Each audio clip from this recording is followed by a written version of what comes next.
Nous lançons maintenant une opération qui sera dénommée Uhura Ouachaba. Donc, mur de fer. J'espère que... Uhura Ouachaba. Et donc, c'est le rideau de fer.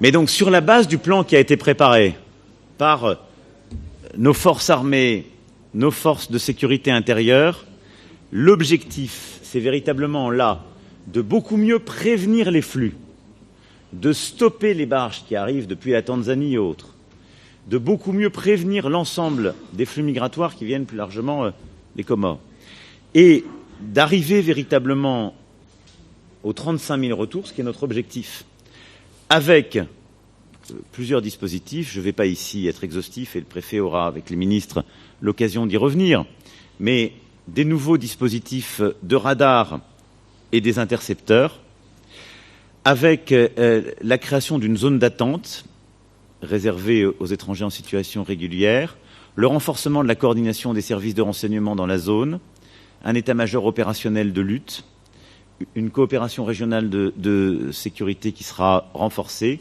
et une montée en force des GAO massive qui permettra là aussi d'intervenir beaucoup plus vite et beaucoup plus fort. Donc c'est un plan d'ensemble qui va d'ailleurs contribuer aussi à lutter contre l'immigration qui s'est sédentarisée, mais qui doit monter pleinement en charge dans les prochains mois. Et donc d'ici à la fin de l'année, on déploiera l'ensemble justement des intercepteurs radars.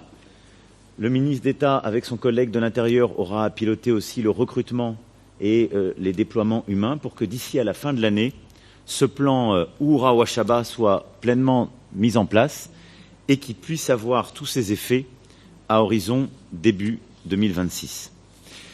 La sécurité, c'est dans le cadre de cette reconstruction, en effet, évidemment un élément massif. Et donc, vous le voyez, piste longue, sécurité et lutte contre l'immigration clandestine, convergence sociale, mais au-delà de ça, et je veux terminer par ce point, c'est l'inscription dans l'espace régional de Mayotte qui est l'objectif de la reconstruction.